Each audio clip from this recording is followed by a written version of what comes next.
Okay, we should be live now. So this is the Albion. I'm here with iTunes Eye. Hello, everybody. And Rupert August. Hello, all. And we're going to be taking a look. This is going to be a regular thing. We're going to be looking at articles that mainly going to be focusing on geopolitics, history, economics. This episode, we're going to be looking at a 1990 article called From Geopolitics to Geo-Economics. Rupert, do you want to just introduce it? You've done a reading of it over on the channel, which I have linked in the description. So if you just want to give the basic outline of what's in the article, and then we will pick apart some of the ideas that were found in it. Indeed. So the purpose of the article is one of the sort of foundational discussions of the idea of geoeconomics, and the supposition is raised that we are entering into a new era of geopolitics. This is talking at the time of the sort of winding down of the Cold War and the dissolution of the Soviet Union, and how this is transferring different priorities of this massive state apparatus that already exists for waging conflict, because the fundamental purpose of the state is still to engage in conflict with other states and try to improve its relative position, but it's doing so in more of a financially focused way rather than focusing purely on the physical conflict side of things. So that's one of the ways that it's distinguished from mercantilism, which is probably one of the first things that will come to mind, is that this idea of waging war or maintaining conflict over financial concerns and trying to improve your financial position as a means of gaining power relative to your opponents. That's something we've seen before, but that it's taking more of a bounded form now, because there is no recourse to escalate it to warfare as has been possible in the past. Therefore, the probably most relevant phrase that comes out of the article is, I believe it was, the logic of conflict in the grammar of commerce. Yeah, the logic of conflict with the methods of commerce, or with the grammar of commerce. I think he reiterates it twice. Yes, yeah. That is essentially the definition of what he's meaning by geoeconomics. It's the blending of the concepts and the framework of conflict, but using finance as the methods. Yes, well, finance. Yes, finance, but and economic policy as well. Specifically. Yes. So even just the more slight around the edges sort of sides of that, where one of the very interesting examples that he mentions is just the simple idea of discussing and consulting with your own domestic producers before you finalize any regulations, thereby giving them a head start to do all the necessary preparation and giving them sort of a first mover advantage on compliance. Yes. I mean, just off the bat, everything in this article is as Machiavellian as you can get. There's no higher aspiring to any kind of principle. It's not unprincipled, but everything that from his perspective is he's writing purely realistically, and this is geopolitics at its finest, where everything is only done to advance the position on the world stage of each state. May I interject here really quick?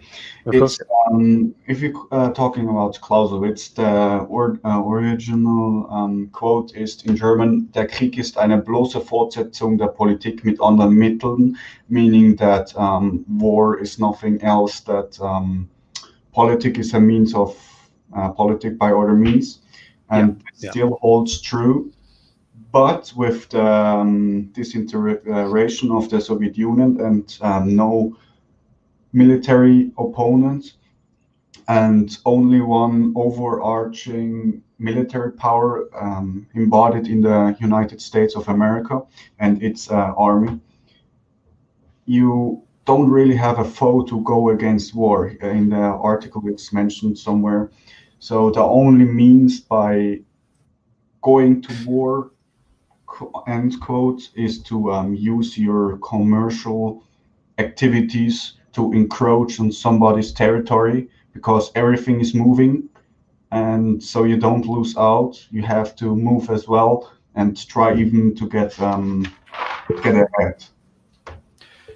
Yes, and especially if you think about the time he's writing, so it came out in 1990. A prominent aspect of the article is the fall of the Soviet Union and what that will mean for the future. And for him, he is looking at the future as, without there being a foe. There's a meme going out at the moment, which is kind of, what if we live in the 1984, but as opposed to there being a trio of states constantly at war, one of the states won, and that's kind of the idea that he's going for, is that the US on the world stage has kind of taken that position. 1990, I don't know. He didn't really predict there being much of an advancement on the Chinese angle. He only really makes mention of the fall of the Soviet Union. But each state is going to work in their own self-interest. So the superstructure, he does mention it. It may not just be states; it can be clusters of states that also work to mutually benefit themselves. So I don't know if that's also something we could go into a bit more. Yes. So the Chinese angle is something that I definitely wanted to bring up, because there is a big question, being that this article is now 30 years old, slightly more than 30 years old. Is it still relevant to today? And I think, ironically enough, it's probably still a relevant consideration, but it's sort of one among many rather than the overarching consideration of geopolitics at this point, because we're moving back into, it seems at least, that we're moving back into this idea of a dual pole world, at the very least, where you have China on the rise and America seemingly sliding a little bit. Yes, so I think we might go back into this mode of having military concerns overriding financial concerns in the way that was very much the case through the 70s and 80s. Yes, an article like this, the players may be interchangeable, but the message is not, because it's referring to a system or a structure of state interplay.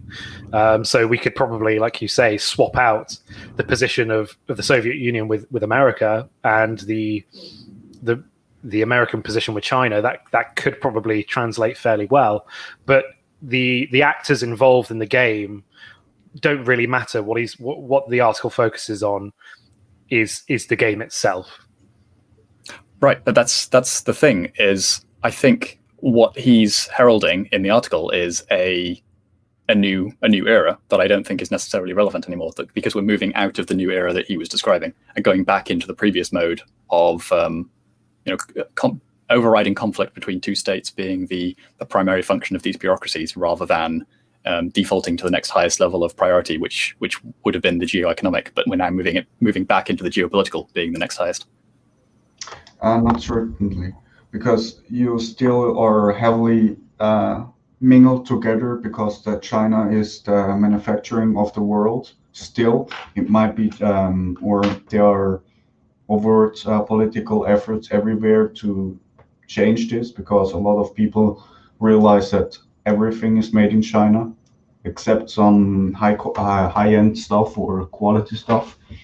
So you still got that economic angle where you're mixed with the hip, and there you will see as well the heavy involvement of the government with companies. Huawei is an example, but it isn't like America hasn't the same. For example, Boeing, Raytheon, Lockheed Martin, and so you got a certain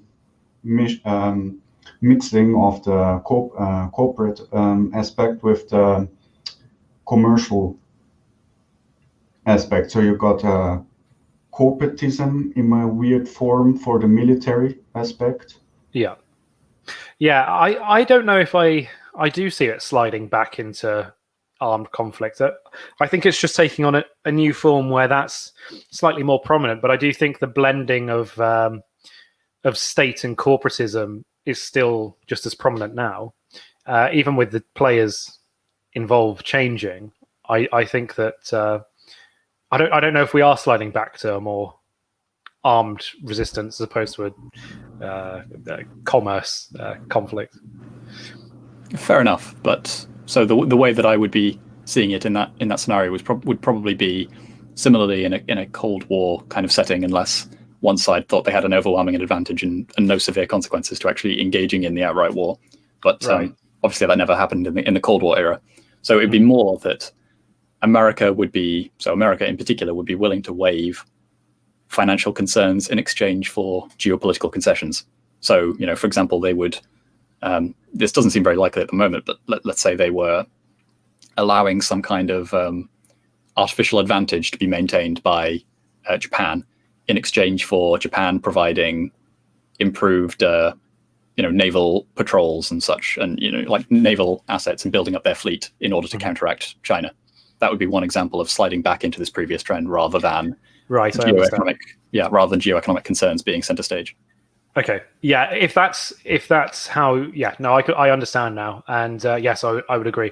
I think that I had it in my head as you meaning that, I think once you've used the analogy of the Cold War, it makes a lot more sense where it's going to be the idea of conflict is going to come back into the forefront of people's minds, but it's not going to be acted upon. But decisions will be made, even if it's not through the state, but through the corporations that we're talking about, that interplay between state and corporate. The decisions will be made that will focus less on financial incentive and more in maintaining military world power. Yeah, exactly. Yeah.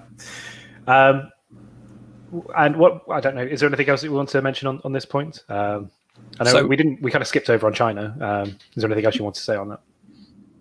There's a fair few other things I want to say generally, because I think one way in which, I suppose this is debatable, and it's an ongoing conversation, particularly in our sphere, but the idea of state capture is something that is obviously talked about quite a lot by both the right and the left in different contexts, and it's seemingly at least somewhat true in both cases that the state is not acting as a unified player unto itself, but more a composition of different competing interests that are looking to extract their own gains using the state as a tool, rather than the state in and of itself looking out for its own best interests. So you might look at some of these business interests that are looking to get unfair sort of geo-economic style advantages in foreign markets, or preserving their own markets in the US, as in turn controlling the government to then further to create a feedback loop which sort of leads more into protectionism. Do you follow what I mean? Yeah, no, I'm following along. I'm just trying to. I don't really have any disagreement with it. It's completely true, but I wonder how much of what's being put forward, because obviously the way the article's written, it makes it sound as if it's something new, or at least the prominence of it is new. But becoming more interested in history, in particular, when I became more interested in 18th and 19th century, the East India Company is basically exactly the same as what he's putting forward. The interplay between the state not being the hegemon of power in the nation, but it instead is being used by a company to put forward what they want to have as priority. Does that make sense? Yes, yeah. So that would be one of my other contentions about this article, is that it's being put across as something, as a new phenomenon. But I think it's an extension of mercantilism and sort of trends that we've seen before, as you're describing. Funnily enough, the East India Company would be one of my go-to examples as well, but less that it was propped up by the state so much as it was given a sort of an unfair advantage against all of its geopolitical opponents, because not only could they rely on the tax revenues and such from the areas that they held in India, but they could also draw on all of the commercial revenues from back in Britain, and nothing was going to be able to assail those commercial revenues. It's not that they were propping up the East India Company. It's almost that the East India Company were in ways propping up the government. I mean, it was a bit of a puppet situation, but you just don't know who was holding the strings. But yes, no, I agree. I think this is one of the issues that I have with it as well. For the most part, I agree with it, and I think it's well written. But he's looking at it like it's this new phenomenon that we could only see in a modern world. But it's something that I agree with you. It's a continuation of the merchant I always struggle to say it, mercantilism. Yes, mercantilism. Yeah, mercantilism. Sorry. Yeah. Yes, it is a continuation of it through modern methods. I don't really think that way, because as you said, the East Indian Company propped up the government, but in our circumstances, money doesn't really matter, because we are on a fiat standard, and the U.S. government can pay whatever they want until this doesn't work anymore. And until we are there, it doesn't really matter what a business class, if you want to call it, does for the government. The business class only acts on their self-interests. So, yeah. He does actually mention that as well. He says that the definition of mercantilism is that just the state trying to fill basically the coffers, like acquire as much gold as possible. So that was how he viewed them.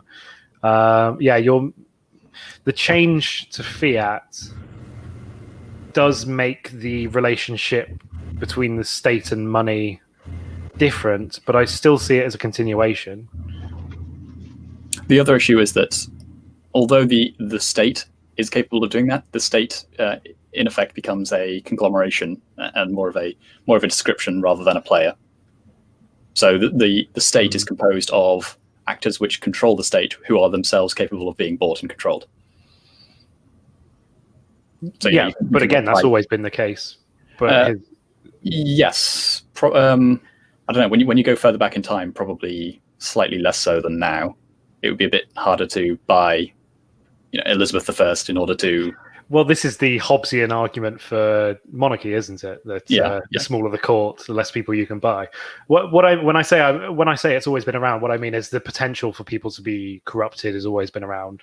But obviously, yes, now there's not only an environment in which it's more promoted, but there's more people involved in the game to put coin in their purse strings and influence the outcomes of state decision. Although, speaking of corruption, I've had a lot of time to think about this recently because I've written another article published elsewhere on this topic, specifically talking about the East India Company example as well. But when you get into talk of geo-economics, you're almost making arguments in favor of certain types of corruption in order to be able to advance the state power, and thus, to by some amount of proximity, the interests of the people who inhabit the state. Because you're giving unfair advantage that then is going to give your country more power. Yeah, but that's a very deliberate policy that we would usually associate with corruption. Because you're corruptly enriching a few select oligarchs. This is the difficulty in putting a moral framework over interstate relationships. It's why I find geopolitics so interesting, but also so frustrating. Because yes, you do quite often have to look at it with these very cold eyes. Why would you put ethics or morals into it? I don't think you can. I don't think you can, especially not now. Maybe even the example of Elizabeth I, you can try to, and I think it's more valid because there's fewer actors and you can understand their actions from a more, heroic framework, or I suppose, or something. But yes, now everything you see as an interplay between states, I think, has to be looked at very coldly and very calculating. Yeah, but the morality element is very important because it comes into it factors into how the government does things, and it creates certain legitimacies for actions to take within that context. That's all very vague, and I'll unpack what I mean. Yeah, no, I follow along, but unpack it. Yeah. More specifically, the example of the Armenian Revolution in 2018, one of the major pushing points of that, or one of the major draws, was that they were going to get rid of corruption, because it seemed to be the case that many people in the government, which had basically been a single ruling party kind of situation, they had been exploiting their position and getting undue benefits, and getting a little bit too close to Russia, and also by extension giving various Russian oligarchs undue power and privilege within Armenia. Where that becomes incredibly relevant is because if you kick out all of those people in the name of cracking down on corruption, then they ended up alienating their only major geopolitical ally and opened themselves up completely to being, to having that capitalized on by Azerbaijan, basically, who was just waiting for the opportunity to jump in and solve some of their border disputes by force. And that's exactly what happened. So in trying to remove that corruption, they had in fact worked against the national interest. Yes, it's quite often the lesser of two evils when we're looking at any interplay. I did have a point, but it's completely gone out of my mind. May I just interject? Yeah, you carry on. The perception is more important. So to speak, what the people think the government does for them is more important than what the government is actually doing. Because, for example, if the people would think that the US government is for them and not for something else, the elites or another group, foreign intervention, something like this, if the people or the most people think that the government is working in their interest, maybe he's doing some shady stuff, but still working for their improvement, and they feel it as well, I think they will be a little bit more relaxed with the whole ethics argument. Yeah, and that's also reminded me of the point that I had, the concept of legitimacy that you mentioned. This is something that once you remove God and you remove monarchy from in practice head of state, the concept of legitimacy can quite often descend into the realms of what's the government giving me?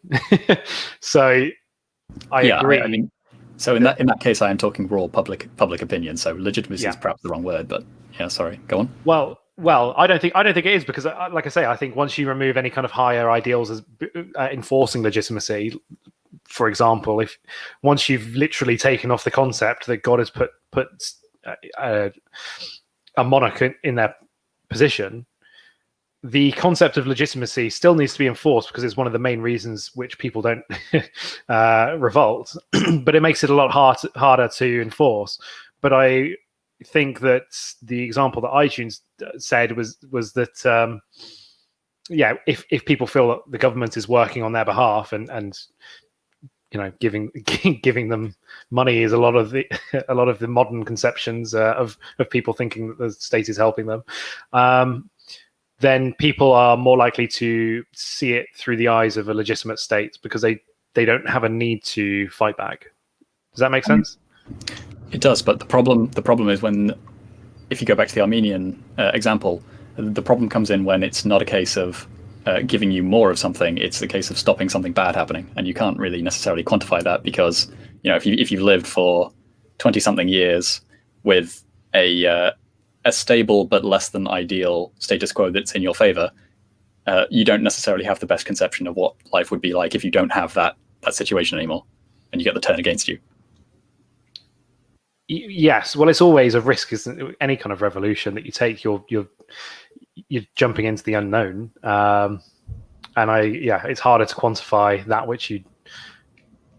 which could be, than as opposed to looking at the situation they're currently in. So carry on, iTunes. I think you're going to say something. Maybe it's a little bit late for bringing this point up, but I think Trump is a good example as well. A lot of people knew what he's doing or has been done for the Christians, mostly his let's call it action outside of marriage. And he's not the only head of state at the moment that's accused of such things. We will just let this slide for the moment. But still, they thought of him knight in shining white armor, etc., etc., that will work in favor for them except for somebody else. And there the point as well comes in. If you have a parliament that has a lot of people, you don't really know who to blame. Yeah, you will probably blame the whole parliament. That's a point as well. This goes a little bit off of geo-economics, but to me, that's one of the inherent problems with democracy, because you don't know. I'll put this. This is not to be taken literally, but you don't know who to hang. Like when you're combating, elected officials, quote unquote, there's still this Machiavellian interplay behind the scenes. But it makes the true power holders. It kind of it obfuscates who actually wields power. You have these state players which are only there as a face, but don't actually do anything. So, as you say, people just end up blaming the entire parliament. But most of the time, 80% of the people involved are either completely irrelevant or didn't work on it at all, or no one involved. It's usually a think tank that have put this forward, and no one's resisted it because it's not in their best interest to resist it. And this is, I think, it's still related to the topic, but to me, it's more about the massive issue with democracy. Well, yeah. So let's expand that point a little bit, because if you do have a state where it is possible to capture all of the different interests that make up the state as a tool that's going to be waging this geo-economic warfare, what is going to be driving the geo-economic policy is not going to be the good of the state anymore. It's going to be the good of the business interests or whatever interests that have captured the tool. So you would have a set of policies that are completely, either self-contradictory, self-harming, or just generally not coherent in a framework where you have to, the equivalent of having either traitors or civilians commanding your army who are all doing completely separate things and not talking to one another. You have unified command for a very good reason in an army. Yes. And so you would need a form of unified command in order to wage geo-economic war effectively as well, so that you actually have a plan to work towards, or at least an objective. Yes, and this is not just me trying to shill for monarchy, but it's just me trying to counter some of the issues that we're finding. As you say, that the actions that are taken, if you are a monarch, the fall of the state means the fall of your household. It means you're dead. There's no way of getting it. Well, unless you manage to get out in time. If your state collapses, you're done for. The fall of a state, when it comes to elected officials, unless it's an active revolution, is a retirement and a state pension. So the actions taken don't have to reflect any kind of anything other than advancement of their career and of the corporate interests that are acting behind the scenes. Well, yeah, I mean, even if you had a monarch on a limited term, so let's say an elected monarchy that is serving, say, 10-year terms or something, you still have the situation where they can be bribed because their personal gain is better for being bribed than for not being bribed. Whereas if you have an absolute monarch, then you can't really bribe the monarch, because bribing the monarch is the same as bribing the state. It's the same as bribing a country. Yeah, exactly. Yeah. And that's not to say that absolute monarchy is perfect, but it's one of the big issues that we find nowadays with the system that we have, particularly in, I would say, more in the UK than anywhere else, maybe. Which is a shame. Oh, yeah, sorry, go on. No, I was just going to say, which is a shame, because obviously you look at republicanism, and it's not like that has a good history either. So it does seem like constitutional monarchy is typically the most stable system, but look where it's gotten us. Yeah, regarding the monarchy, I think for a state to continue, you also need a ceremonial aspect as well. Mm-hmm. It's kind of this will sound weird at first, but the UK doesn't have this giant celebrity industry like the US does. Maybe it does, but I don't really know the in and out of the UK film industry, but in America you got this giant celebrities or stars, rock stars, that does all the Met Gala and all this kind of stuff. And in the UK, you got this sort of in the Queen. I think the most watched television show or televised moment was the marriage of the Princess of Wales, something like that. And excuse me. And in America, you got The Rock, or however those puppets from Hollywood are called. Yeah. So, yeah, I think for a continuation of government and something brought wholly onto the world, you need a monarch to do at least this. But yeah, I will stop my ramblings here. Yeah, no, I like this discussion, but let's pull it in a little bit just to get it back on some of the points of the article. It's related, but it's a bit of a tangent that we could go down for quite a while. One of the points that I wanted to raise was he mentions multiple times that he believes conflict to be zero sum, and this is something that I completely disagree with.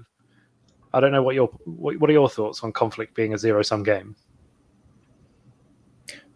Insofar as you're taking into account spiritual elements, then perhaps not. But in terms of if you're outright fighting a war over a piece of land, then obviously only one side can own the land or the other. In fact, it's probably negative sum, because by fighting over the land, you destroy it somewhat. Resources. Yeah, and using up resources to even fight the war in the first place. Yeah, but there's a process of, again, this is getting away from the topic a little bit, but there's a process of sort of spiritual vitalization that I would say happens when you engage in certain types of war. Obviously, the World War I is a very different thing to that, but maybe the complete opposite. Yeah, exactly. Demoralizing. Yeah. Well, yes, that's how I view it as well. Sorry, you carry on, Eugene. One moment. Oh, never mind. Oh, sorry, go on. Yeah, well, First World War had some weird aspects because it was maybe the first mechanized, as well, mechanized warfare, and it got just make this point. It only got that bad because they don't had fast vehicles, so you got into the trenches, and trench warfare is all time very bad. It gets really bloody real quick, and yeah, getting back to the point, it's highly. If you got a Maxim machine gun and you're just waiting to somebody storm across, it's easy to kill somebody. But back to the main point, you got somewhat of a spiritual point with a lot of monarchs' sons, and this fought in World War I and got honorable burials from when they fall or when they died or got shut down by the other side. That sometimes happens. And with the Prussian, let's call it duty to war, you got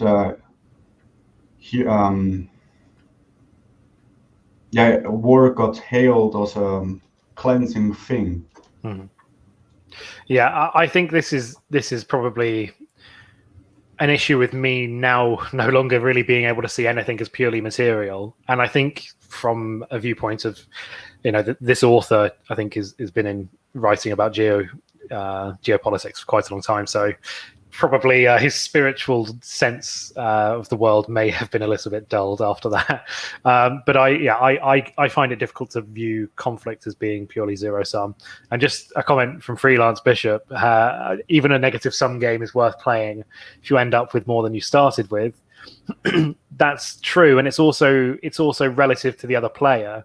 So it's like those game theory tests when they, even if they offer a child either to have 3 sweets, and all of the other children end up with 3 sweets, or this child can have 1 sweet, but the rest of the children have none. often the child will opt to get given one sweet and the rest of the children to have none, because relative to the others in the situation, they have obviously come out on top. Now, if you're looking at it purely rationally, you'd give everyone 3 because you end up with 3. But it's a status compared to the others in the group is what they're aiming for. Well, I should say, actually, there's also another element that hasn't been discussed, which is that you can reorient your thinking on certain topics. So this comes through most prominently in sort of military theory and technology, but there's other areas as well in which you can sort of test whether the particular model of society that you're going down is actually going to be helping you overall, because you can compare it directly in the most raw form against another state. And that's one of the things that you could say was a diverging factor between China and Europe, was that China sort of stabilized into something that was a little bit more sedentary, and then sort of went off down ultimately not very useful paths for their relative power. Meanwhile, Europe stayed fractured, warring with itself constantly, and was able to constantly sort of sharpen its blades against each other. As horrible as that is in certain ways. No, that phrase is the first thing that came to my mind when I read conflict being zero sum. Is that conflict is the grindstone in which 2 players can sharpen their skills. It doesn't mean that it's always a good idea, and I understand the concept of, he kind of makes it reminds me of that Milton Friedman video of when he's talking about the construction of a pencil and how it's this global cooperation of people that would disagree with each other to make this pencil. But so I understand the idea of commerce being more productive than conflict, but he does seem to dismiss conflict outright. And I do think there are, there's technological advances that come out of it, and there's also, spiritual enlightenment, I suppose. That there are, but a lot of these things aren't material, so that's kind of why he rejects them, I think. Yeah, but there is a way in which this applies very obviously to the sort of economic realm as well, because this is part of the whole competitiveness theory with regards to different firms, where the weakest ones who are not able to compete are destroyed, and then via the creative destructive process, or creative destruction process, I should say, you gradually get a better quality of firms, more efficient distribution of resources emerging at the end of it. Yeah, well, exactly. Conflicts within corporations or between corporations is one of the ways in which they say so on the ball, or for better or worse. Maybe not now. It's a little bit more monopolistic, and they just end up swallowing them, just buying up the smaller companies as opposed to trying to crush them through competition. But that is, in theory anyway, the benefits of having a capitalistic system. Like you say, creative destruction.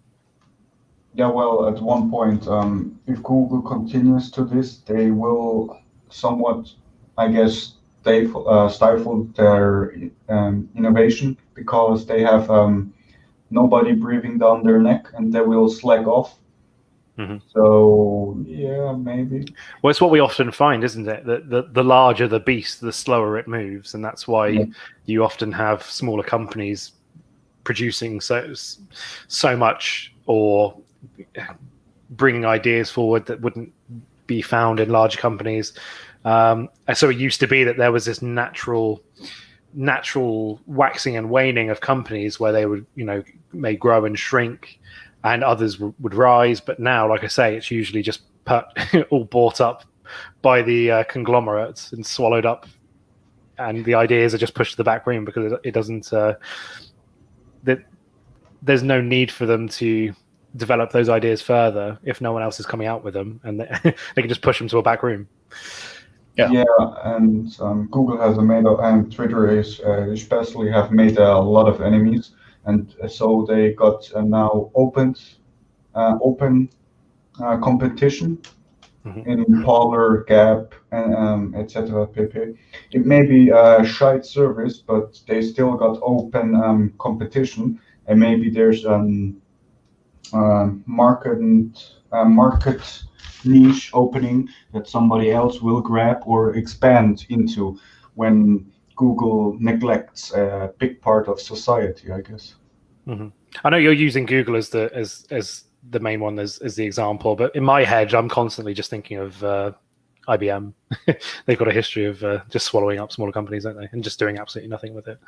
Yeah, but there's a problem with this this whole creative destruction process in that it's very easily gamed by other players who refuse to play that same game, because it kind of assumes that everybody is allowing for this relatively level playing field, or at least neglects or at least it just accepts that the negative outcomes of sort of allowing that will sort of take place, and then it assumes that something else will come to replace it. So, for example, if you're going for a totally free market approach, whereas China, let's say, the obvious example, is not, then you could just accept that your citizens are going to be effectively subsidized. But there are obvious geo-economic and geopolitical implications to allowing Chinese companies to outcompete all of the domestic industries via being subsidized and helped in various state-sponsored ways. Yeah, you opened yourself up to in the process on getting better products, or cheaper products, mostly, not better ones. If you open yourself up to something, you get, if you want to call it tentacles reaching into your country, and that can do stuff the citizen maybe, or the citizen country doesn't really want to do. For example, the installing of Huawei infrastructure in the UK is maybe something like this. Mm-hmm. Huawei may be the cheapest one, and you will save money, but you will open yourself up to infringement from another player that doesn't have your best intentions close at heart. This is the balancing act of protectionism, though, isn't it? Because I've bounced back and forth on my position on it, because the libertarian position on purely laissez-faire and no protectionism, it kind of doesn't identify that you're not just getting products come in. There's influence that comes alongside that. So whilst I don't like protectionism, sometimes I do view it as it could be a necessary evil in the case of something like a China. That there's tentacles coming in alongside the products. Yeah, exactly. So you could look at that as in the Huawei case of potentially the Chinese government getting access to our vital communications infrastructure, but you could even look at it at an even more sort of low level of cultural influences, even, where although the US has been quite dominant in this area so far, if you just allow more and more industries to be captured by China, then gradually you're going to get more and more of a Chinese cultural influence working their way back into the West, and you'll lose parts of those sort of domestic ways of doing things.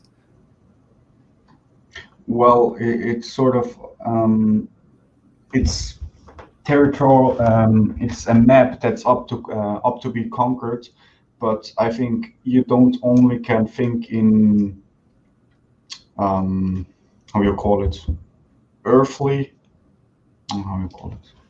Terrain. It's like the battle of hearts and minds that you're not taking into consideration. Yeah, there isn't only the terrain where the tanks can roll on. There's as well an aspect that you can't see. It's trade. It's maybe the internet, and it's maybe cultural. You can't see it, or maybe in a propaganda poster you can see it, but still, somewhat. There is an influence you maybe not can see. Maybe, for example, you can see the tank outside the city, but you can't see the billions that flows in from a Chinese company or investor. That if he doesn't like it, he can just pull it out, and you will have won't be better. Well, it's a bit of a Trojan horse, isn't it? Especially in the Chinese case. Well, there's the case of skills as well. So another sort of foundational example of geo-economics in action is so referring back to the old example that was brought up by, I think it was Ricardo, of comparative advantage of Portugal versus England. So if Portugal maximizes its production of wine and England maximizes its production of textiles, 1 minute, sorry.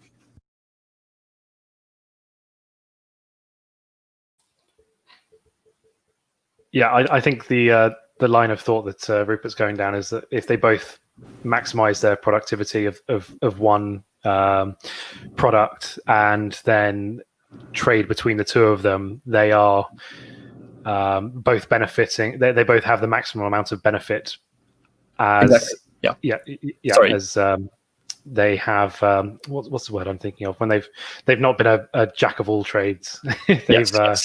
So when they're not both trying to mix, then they get a higher amount of overall product, and therefore they've increased the amount of available resources just through efficiency improvements. But geo-economics adds to this in that by pointing out that the skills that are generated on the sort of domestic level, or where those two different industries lead to, are vastly divergent.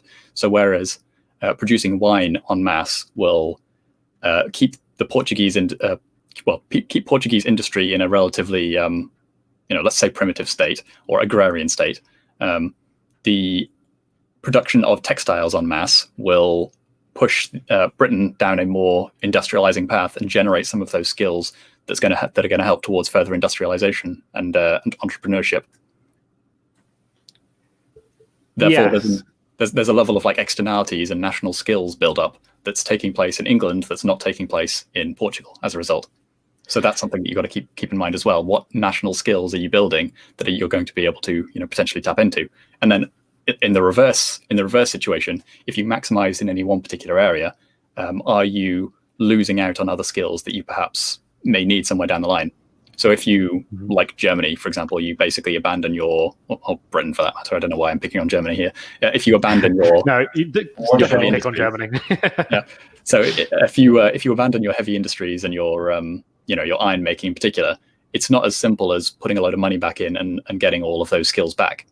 Once you abandon them and stop passing on those skills because they're not financially viable anymore, it takes a long time to build those up again, especially after you've gotten sort of multiple generations of soft and sort of uncodified skills that are required to run a large scale steelworks.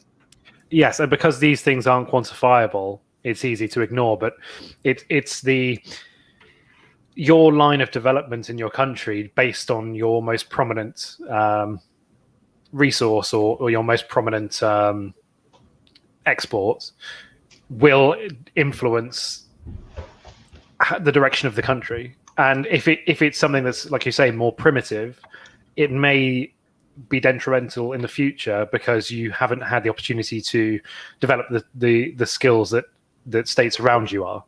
And this is again, it goes back to that kind of libertarianism can sometimes be blind to the bigger picture, and it's not necessarily saying that the right solution is for the state to control the direction of industry, but it's just that these things do need to be considered. And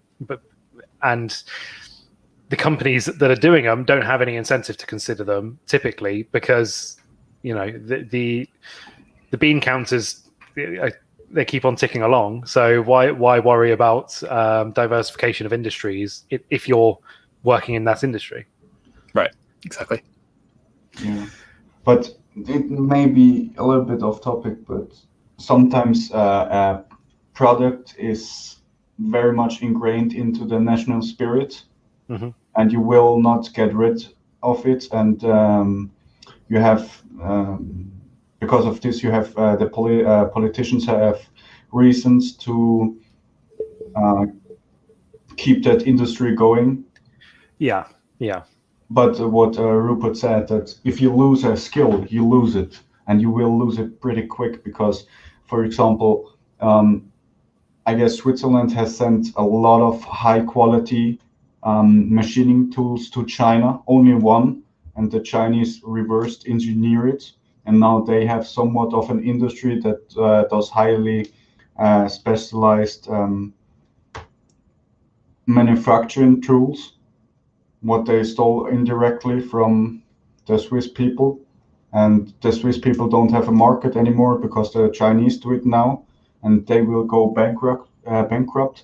And if you don't have that industry and you can't manufacture stuff, and shit hits the fan, and you need guns, artillery shells, etc. pp. To go to war, you don't have it anymore. Right, exactly. This is the problem. You got to make sure that you constantly have access to those if you're going to be able to maintain yourself as an actual independent, in the fullest sense of the word, state. Yeah. So you need somewhat of a parasitic industry that feeds on the state, maybe, to, if shit hits the fan, you got the industry to manufacture weapons or whatever. Yes, it's difficult when you're purchasing your artillery off of the people that you're at war with. Then you're unlikely to come out in a good position. And the same argument is obviously currently being made for PPE that every country should basically be responsible for manufacturing their own face masks and everything like that, because look at what happened this time round. Regardless of your stance on the coup, it was just bought up and sent back to China. Yeah, exactly. Same principle. And then sold back to those states at a massive markup. Even the ones that were actually producing it themselves had to buy back off of China, because Chinese residents in other countries were just shipping it over in the millions.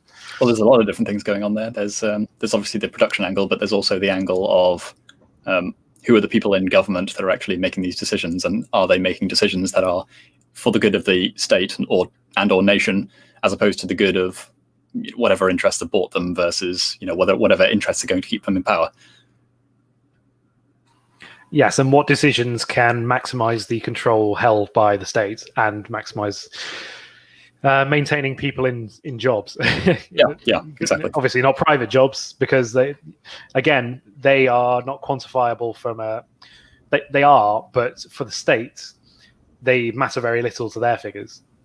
Because if they can drop a job out of a private sector and put them straight into the public sector, that's not just that's not net. That doesn't come out net to them. That's a net positive. Right. Yeah. Exactly. And I guess on this point, if you free markets work if you don't have a malicious actor. For example, if a lot of people steal, rob, and do whatever stuff, you can't really build a free market economy on that. And I think this expands onto the geopolitical map. If you have malicious actors, you can't really do the free market stuff. You can scream about, free trade, these, those, and yenas, but if somebody willingly undercuts you to weaken your homegrown industry, that's not really a free market, first of all. So I guess you, in some way or another, you will have to revert back to statism or corporatism to, don't get a brain drain or manufacturing drain, something like that. Mm-hmm. Yeah, well, I mean, this gets back to the issue that goes slightly before that, because we ran into this problem in the what would have been the turn of the century, in the 20th century, like right at the start when you had all the antitrust laws and such coming out. Well, this is talking from an American context. I think it was a trend that emerged a little bit earlier in Britain, but point being, you have to be able to trust who's putting forward all this regulation and then who's actually carrying it out, because if those levers of power are not being wielded by people who have the state's best interest at heart, then you're going to get some perverse outcomes there as well. So really, it starts at the foundational level of, do we have a strong foundation from which to even make the judgments that are going to be necessary before we can even start thinking about what specific policies are appropriate to what specific situations? Because if you don't have, if you have that bottom level perverted and looking out for different interests, then it's going to rot everything that sprouts from it. Yes, well, to me, it's a combination of two things. It's this. There's a bit of an argument going on in the comments between two people, and I think the word used there is accurate. It's a bit of an autistic look at taking everything to its logical conclusion, as opposed to testing things out in the real world and being able to adjust the most rational outcome, quote unquote, to fit what actually, when the rubber hits the road, what happens in reality. So I think it's a combination of that and people seeing that the state is corrupted and assuming that putting those things in the private sector will make it any less corrupt. In a lot of cases, that's true, but we can't assume that that's true for every industry. Right. That's what I was going to say, is that you might find that you have good results from subsidizing an industry, but that does not necessarily mean that subsidizing every industry is the right call. Yes, exactly. Actually, one of the things that's popped to mind just in this conversation is Peter Hitchens' most recent book, Unconventional Wisdom, I think it is, or Uncommon Wisdom. Quite a few of those articles about the railway and the issues that we found when we privatized when we privatized the industry, because I think this kind of goes to that idea that sometimes you need to just bite the bullet and say it's going to work out better if the state owns this in this context. Yeah, sure, America, you go ahead and you've got enough land mass to have plenty of people laying their own tracks, but here it was set up in a particular way that it was state run, and it doesn't seem to work now that it's not. So you've got to be flexible sometimes. Maybe I'm wrong. Maybe it was a good idea, but I don't think so. Yeah. Well, I mean, yeah, flexibility is the key. That would be the takeaway. Yeah. Well, on this point, it works if you don't get mission creep. For example, with the NHS, I think it was first initial care, and now it's only the NHS, and now it's all hail the NHS. Mm-hmm. So you get mission creep, and you don't get the. You have to check the government, because if you don't check it, the government will do jack shit. Yes, that's a really good point. Actually, let's just go on that briefly, because I want to the concept of the crisis crisis in Leviathan, where disasters are used to grow the state control of situations. I think that it also has to be looked that private entities also use crises to do the same thing. And with this interplay that we find in Geo-Economics between the state and the government, in effect, they can become like one and the same. Like with, let's say, the banning of Trump. This kind of creeping, and when they have an effective monopoly, I know it's not a monopoly, but when they control a vast majority of the communication on the internet, and everyone in sync starts removing people, this is used just as much by the state as it is by private entities. Yeah. So that's something that Samo Berger in particular talks about. I think it's him, actually. But basically the idea that a government is just a particularly large organization, and our organizations otherwise function in very similar ways to one another, and you have either a functional institution or a dysfunctional organization institution. Mm-hmm. So yeah, same principle, and you can the only difference is that a government isn't quite allowed to fail in the same way. But I mean, yeah, bring it all the way back around. Is that our private entities? Some of them. Well, so if you have that competition, then a government which is catastrophically failing or is catastrophically inefficient, it will be punished for that if you have fairly regular wars. Mm. And so you just have to kind of balance what you're willing to lose for that, and the perhaps whether the circumstances of that war and what it's even over are going to be worth the cost. Although not that you would actually even figure that in if you're a statesman looking at whether or not to go to war. That's a interesting theory, or theory. Does war make a state hyper efficient? I mean, maybe temporarily. Efficient in what is the other question, I suppose. Well, warfare, which again is the contention of Luttwak, is that that is the state's primary purpose, and that's how it's structured. And you can get away from that fact, but the logic remains the same, that we are in conflict with other states, and we need to maximize our own benefit at the potentially at the expense of every other state available. Mm-hmm. Yeah, I mean, it's kind of funny because he mentioned, or in the reading, it's at 35 seconds in, he talks about unfortunate part of the world. And for example, in the chat, sorry, they talk about return to the steppe tribe, and then the other guy says steppe tribes suck. And the next comment is big talk for somebody in raiding distance. I think this distillates the situation somewhat perfect, because the government is somewhat a big tent organization for resolving conflict, and it just everyone ever scales up. So yeah.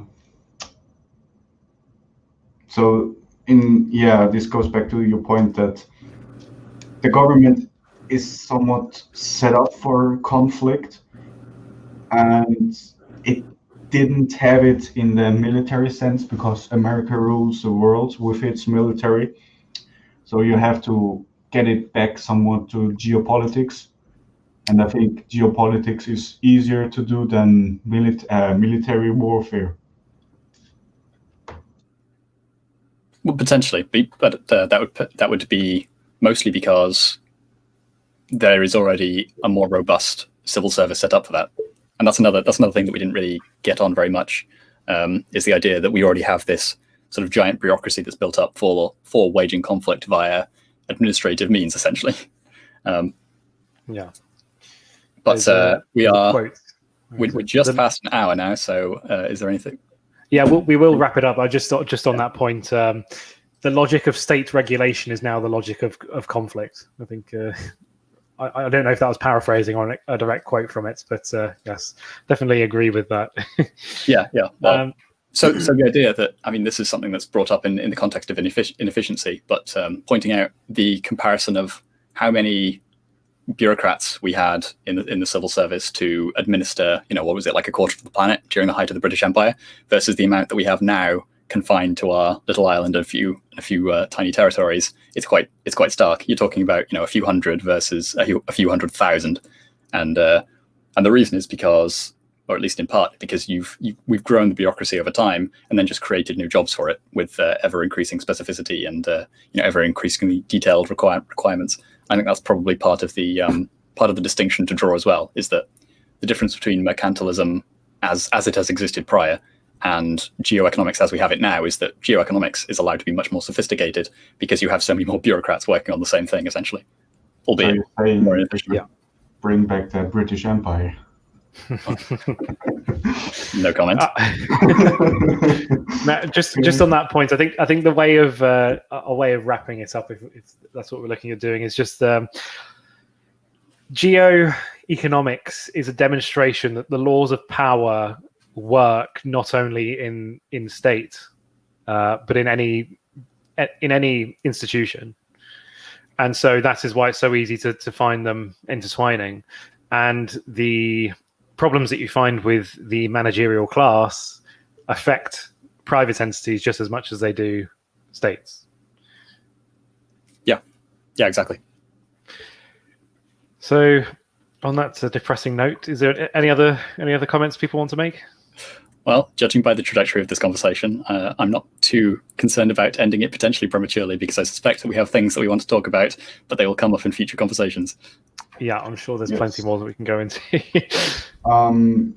Do you want to wrap it up, that everybody does a closing statement, and we'll discuss it a little bit and just give our comments on it, and then we'll close it? Or go ahead, and we'll just do a couple of closing remarks and then finish up. If you guess Rupert, because he brought up the topic.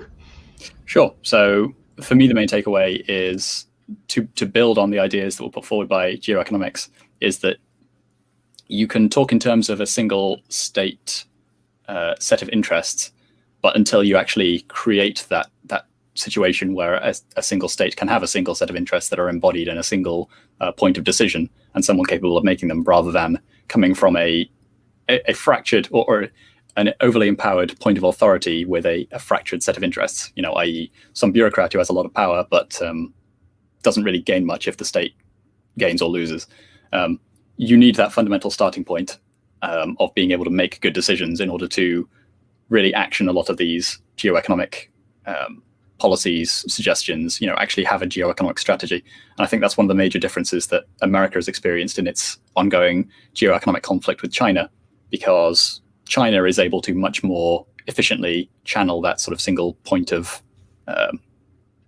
will and decision in order to further the goals of China, whereas America seems to lack that at the moment. Yeah, I think my concluding comments were just about the interplay of the managerial class between state and private entities. I don't really have much more to add on to it. I think it's a good article. Definitely go and listen to the reading by Rupert. It's purely material view of the world I can understand, but I don't agree with. but it does raise some good points, and I think it's definitely the way the world is going, turning from the logic of, as he defines it, the logic of conflict with the methods of commerce. I think that is a good description of the world we find ourselves in at the moment. But I do see that potentially there's a new dawn rising in which that may not be the option of conflict may become more present in future than he assessed in 1990. Well, on this, I would say go read the article. It's really interesting, but keep in mind, if you want to make it a meme, it's complicated. I think in geopolitics or geo-economics, you got all the different factors combined. You got economics, you got warfare, you got subtle warfare. You have to consider culture, you have to consider religion, because it somewhat all accumulates into how you want to bring over or gain something for your nationhood or whatever your aim is. You have to all bring it in line to get that what you need. And if we talk about the elite class, they have something different in mind than the common pleb.